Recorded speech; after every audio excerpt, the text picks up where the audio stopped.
Sharq Turkistondagi Xitoy mustamlikachilari Uyg'ur yoshlarini Xitoyning har qaysi joylarida qul ishchi qilib avatishga boshladi.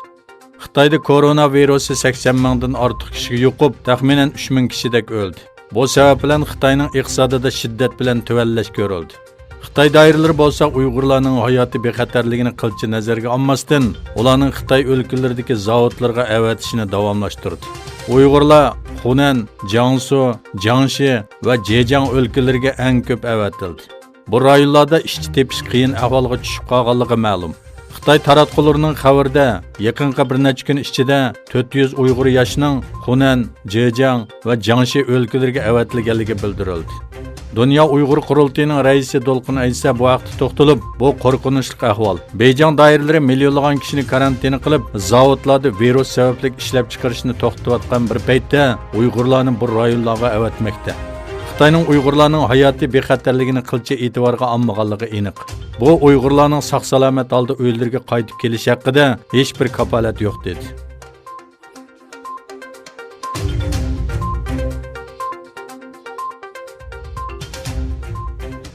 Xitoyning Sharq Turkistonda yurgizayotgan bostirish siyosatlari va yig'ilish lagerlari Shvetsiyaning Jenevadagi Birlashgan Davlatlar Tashkiloti bosh shtabida o'tkazilayotgan Birlashgan Davlatlar Tashkiloti Kishilik huquq kengashining 43-navbatlik yillik yig'inida o'tirg'i qo'yildi. Dünya Uyg'ur qurultayi raisi Dolqin Aysa oldimizgi kunlarda Uyg'urlarga so'z qilish fursati beradiganligini aytdi va yig'inda Yevropa Ittifoqining Xitoyning yig'ilish lagerlarini ayblaganligini bildirdi. Germaniya tashqi ishlar ministri Maas Xitoydan yig'ilish lagerlarini taqashni va Uyg'urlarga qaratgan bostirishni to'xtatishni talab qildi. Angliya va Turkiya qatorliq davlatlarning vakillari so'z qilib, yig'ilish lagerlariga qarata andishlarini o'tirg'i qo'ydi.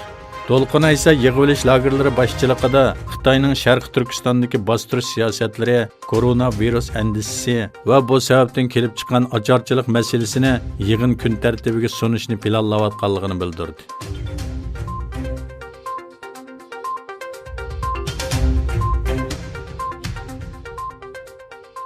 Mongoliya prezidenti Baddolka Xitoy ziyoratidan keyin ehtiyot yo'lsidan poytaxti Ulan-Batorda karantinga aylandi.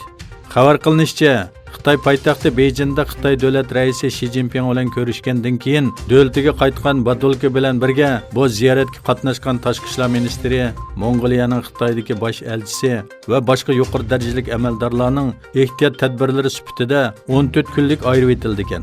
Yana bir tarafdan Xitoy yangi tipli koronavirus sababli o'lganlar sonining 3000 ga chiqqanligini bildirdi. Xitoy Davlat Səhiyyə Komiteti e'lon qilgan bayonotda aytilishicha, 24 soat ichida 41 kishi o'lgan bo'lib, yangidan 327 nafar yuqumlanuvchi bayqalgan.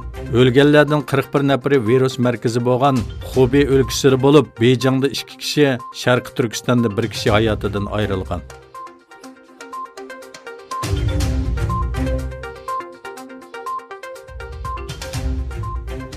Shimoliy Atlantik Akti Tashkiloti, yana NATO a'zo davlatlarning vakillari Suriyaning Idlib rayonida 33 turk askarining jiniga zamon bo'lgan havo hujumidan keyin favqulodda yig'in chaqirdi.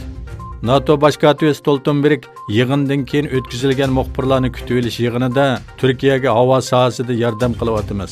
Texmo ko'p yordam qilish masalasini ittifoqdosh davlatlar muzokara qilyapti dedi. O yana Suriyani va uning orqasidagi Rossiya hujumini to'xtatish va xalqaro qonunga hurmat qilishga chaqirdi. Idlibdagi fojiadan keyin Germaniya hukumati bayonot e'lon qilib, turk askarlariga qilingan hujumni ayblaymiz.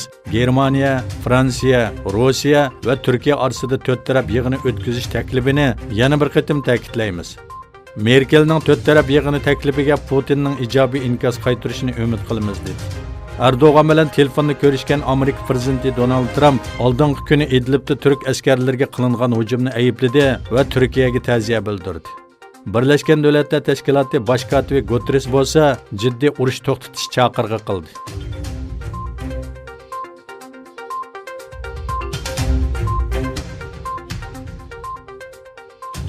O'zbekiston Qozog'iston rayonlararo hamkorlik munbirida ikki taraf orasida jami 500 million dollarlik hamkorlik kelishimi imzolandi. O'zbekistonning Xorazm shahrida 2-navbatlik O'zbekiston Qozog'iston rayonlararo hamkorlik munbiri o'tkazildi. Bu munbarga O'zbekiston bosh ministri Abdulla Aripov va Qozog'iston bosh ministri Asqar Mamin boshchiligida ko'p sondagi savdogarlar va amaldorlar qatnashdi. İki davlat arasında sanoat, ul muassasa, dorigarlik, yezi egilik, bankchilik va boshqa sohalardagi hamkorlikni asos qilgan jami qimmati $500 million bo'lgan 52 kelishimga imzo qo'yildi.